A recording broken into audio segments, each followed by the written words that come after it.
বর্ষাকাল গেছে আর আমাদের প্রতিদিন সকালবেলা শাক খাওয়া শুরু হয়ে গেছে। মা প্রতিদিন সকালে শাক রান্না করে, মানে দিনের মধ্যে অন্তত একবার শাকের একটা পদ রাখে। কিন্তু যে কয়দিন একদম মানে প্রচন্ড বৃষ্টি থাকে, সকালবেলা বৃষ্টি আর সারা আকাশ মানে বৃষ্টি বৃষ্টি পরিবেশ থাকে, তখন শাকটা করে না, যে ওই রকম পরিবেশে শাকটা খাবে না। এরকম এই 4-5 দিন ছিল আমাদের শিলিগুড়িতে। তো ওই 4-5 দিন ছাড়া এখন আবার গরম গরম, হ্যাঁ গরম পড়ছে, তারপর রোদও উঠছে, এখন প্রতিদিন শাক করবে। আর শীতকালে তো প্রতিদিন সকালবেলা ওই সেদ্ধ ভাত, ভর্তা ভাত এইসব করেই।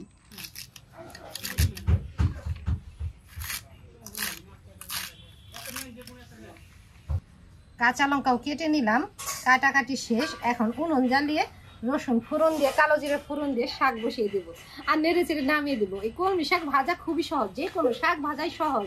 তারপরে ওই কলমি শাক ভাজাটা একটু বেশি সহজ। কচু শাক রান্নাটা একটু কঠিন আছে। কিসের সাথে কিসের তুলনা, ওটা তো কচু শাক তো স্পেশাল। তবে যে ডেলির যে শাক, যেমন কলমি শাক, ডাঁটা শাক, আর যে শাক পাতা আছে, কোনো কোনো শাক যেমন আগে ভাপিয়ে পরে ফোড়ন দিতে হয়, তবে কলমি শাকটা একেবারে ফোড়ন দিয়েই বসানো যায়। উনুন জ্বালিয়ে দিলাম, এদিকে রসুনও বেছে নিচ্ছি। এখন রসুন থেতো করে শাক ফোড়ন দিবি।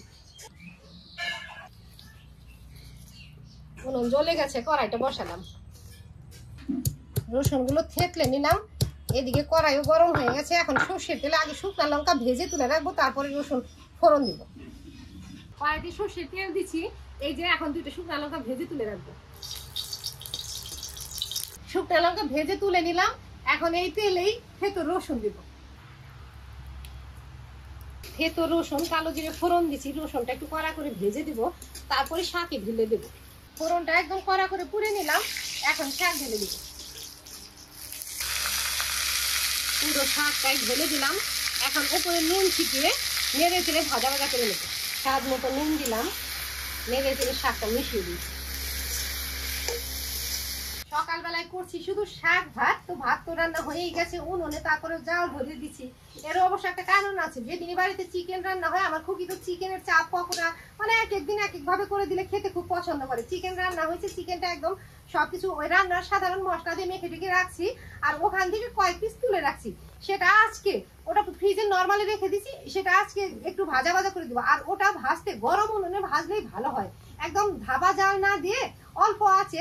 তাই যে শাক ভাজার সময় জালটা বেশি করে দিচ্ছি, একদম গরম উনুনে ওই চাপগুলো ভেজে দিব। আর চিকেনের পিসগুলো দিয়ে যা বানাবো ওটা চাপও না, আর ওটার কোনো স্পেশাল নামও নাই।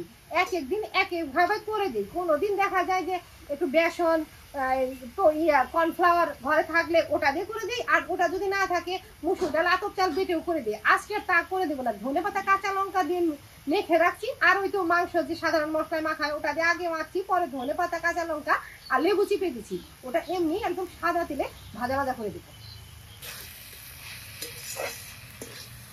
যে কোনো শাক ভাজলে কড়াইয়ের কথা চিন্তা করলে হবে না। শাক সবসময় পোড়া পোড়া করে ভাজতে হয়, পোড়া পোড়া করে শাক ভাজলে শাকের আসল স্বাদ।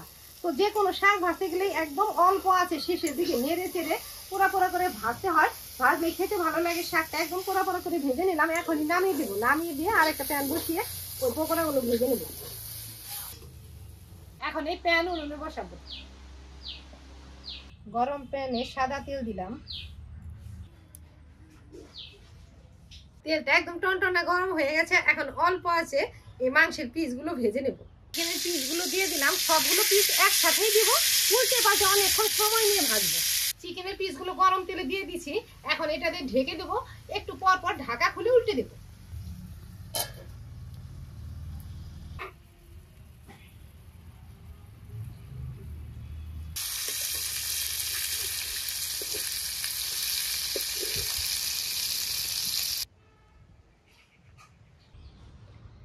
এখন এক পিস ভাত দিয়ে খেয়ে নেবে। শাক দে মাখ।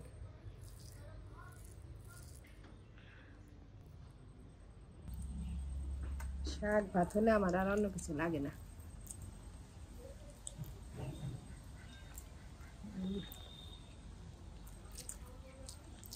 চিকেন পকোড়াটা একদম নরম হয়েছে, ঢেকে ঢেকে বানাইছি। আর এক রাত মাখার পরে ছিল, হবে তো পুরো নরম হয়ে গেছে। ব্রয়লার মুরগির মাংস, ওটা তো এমনিতেই নরম।